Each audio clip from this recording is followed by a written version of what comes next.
Hi there, Tanya Harris here from Healthy Home, Happy Family, and I thought I would try something a little bit different tonight. I know that when I do a lot of these Facebook videos that I throw a lot of names at you and a lot of names that took me forever to learn how to pronounce, let alone spell. So I thought rather than just keep giving you handouts upon handouts, which I'll give you an option for that later so you can have all this in one convenient spot, I thought I would actually do a video with some slides. So I told you that I have some exciting news coming up, and that I'm going to be launching my signature program that will be called the Healthy Home Project, and it's one that I've taken a lot of comments and feedback from people. So it's really going to be a resource library because I know everything I do in these videos gets confusing, and then maybe you feel like, oh, I just don't know how I'm going to do all this or where do I start? It's overwhelming. It's expensive.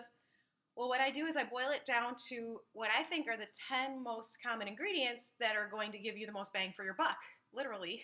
I'll show you how to do it on a budget, but not only that, I'm going to show you how to take the toxins out that will have the biggest influence on your family's health in the quickest amount of time. So, with that being said, I thought with spring break coming up, what I would do is as I'm re-recording this, I thought I'd give you a little taste of it too. So each day this week, I'm going to be popping in. This is not live. I couldn't figure out how to do live with my slides, but hopefully by the end of the week I will. I'm going to step in to this page and do something every single day on sunscreen. And it's just going to be a short little thing because I know sometimes my videos can be long, probably because I talk like this. But anyway, I'm going to go ahead and jump in. But for those of you that don't know me, my name is Tanya Harris, and I'm from Healthy Home, Healthy Kids. I'm sorry, Healthy Home, Happy Family. I just changed my name for my course. It's healthyhomehappyfamily.com. And I'm a childhood leukemia survivor. I am a mother of three, and I'm also board certified in holistic nutrition.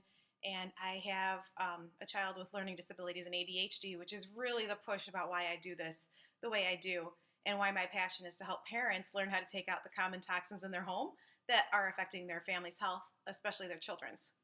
So with that, I'm going to jump right into this presentation. And so this is Sunscreen Safety for Kids, and it's lesson one from my program. So it's how well do sunscreens actually protect? And I've got to figure out how to advance the screen. Oh, okay, so I've never used this before. So I'm going to go to the navigator. Here we go. There we go. Okay, so do sunscreens really prevent skin damage? When I was doing this research, I was really interested to find out they really don't. They do and they don't, I should say. A lot of them filter out just one sort of ray, while the most harmful ray actually can break through the skin barrier and cause all sorts of damage that you don't see until later in life. So, with that being said, there's actually two types of wavelengths for the sunlight, and they are UVA and UVB rays. Now, the UVB rays are the ones that are more beneficial than of the two sunlight rays, and these are the ones that cause sunburn. But it's also the good light that helps your body to produce its own vitamin D, and we'll get into that in a little bit. And most sunscreens protect against UVB rays. Now, UVA rays are the other one, and they're the ones that are the more dangerous of the two. They penetrate deeper into the skin, and they cause more damage from free radicals, which, if you've heard about free radicals, they're what's in your skin, and they can cause all sorts of damage, including, in the case of sunscreen, like skin wrinkling. They can cause cancer. They can just do all sorts of things. So they also cause premature aging of the skin. And most sunscreens don't filter out the UVA rays as well as they do with the UVB rays. So here's a little diagram I did with UVB, that's really hard for me to say, versus UVA protection.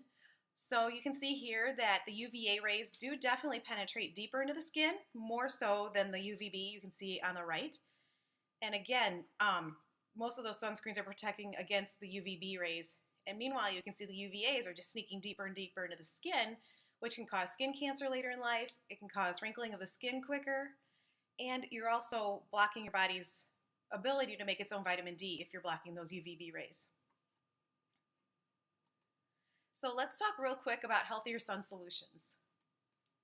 So the sun is okay in short periods, and let me say short again, without sunscreen. Your body makes vitamin D. I mean, it's good for you. And there's different ways you can go about this where you can go into the sun for shorter periods of time. So I'm going to tell you how to do that real quick. I don't recommend going out for an afternoon or having your kids out all afternoon without sunscreen. Um, if you're going to use sunscreen, I'm going to have safer brands at the end of the week. Um, but let's just talk real quick about how you can get that safer sun without the sunscreen in the meantime. So, you know about sun and vitamin D, but the body's natural vitamin D production is reduced by 97.5 to 99% when using sunscreen.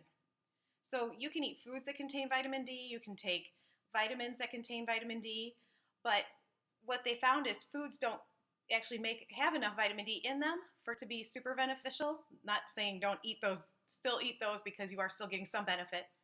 And when you're just taking vitamin D, that's alone. Whereas most of these vitamins and minerals and everything we take, all these supplements, they work much better synergistically, which means they need other things with it. So if you're getting vitamin D from the sun, your skin knows what to do and knows how to make it and knows what to make. So that is definitely the best way to get it. So if you're just putting on sunscreen and going out in the sun, you're blocking your body's ability to get that vitamin D going by up to 99%. And again, I would recommend getting your vitamin D levels checked with your doctor too, because if you're supplementing, you don't know if you're high or low or where you're at and what your dosage should be. So I always recommend getting that checked by a doctor too. So you might also be familiar with what happens with vitamin D deficiency and why vitamin D is so important. It's directly related to so many different things, including some of these listed here: heart disease, multiple sclerosis, rheumatoid arthritis, diabetes, and cancer. So really, it's so easy to get vitamin D. All it takes is 10 to 15 minutes of sunlight exposure to your face and hands per day for your body to produce adequate levels. And what I would say, I live in Illinois, so I'm not going to go out on the first hot day and not wear sunscreen. I'll probably get burned. So what I recommend is going out slowly, just a few minutes at a time. I go, I don't know, maybe 5 minutes at a time, but I love to sit out in the sun. So just do it. You'll know with your skin how much you can sit out there a little bit, but work up to where you can do 10 to 15 minutes at a time without putting sunscreen on. Sometimes I even go a little longer. It just depends on your skin. Again, you don't want to get burned. You just want to get enough that you can make some vitamin D. So they've done a lot of studies too about getting melanoma, and that is actually in direct relation to how many sunburns you've had and the severity of them. But then they've also found that people who work outside the most and don't get sunburn actually have the lowest rates of melanoma. So you definitely want to learn how to go outside, not get burned, and get some healthy sunlight. So here's a few tips. So if you can go outside just a few minutes at a time at first to get your skin accustomed, again, just go a few minutes at a time. Avoid the sun during peak hours of 10 a.m. to 2 p.m. And some people say between 10 and 3. I agree with that because I've definitely gotten burnt after 2 p.m. So if you have to go out during those hours, seriously, just do a couple minutes at a time or just stay in the shade.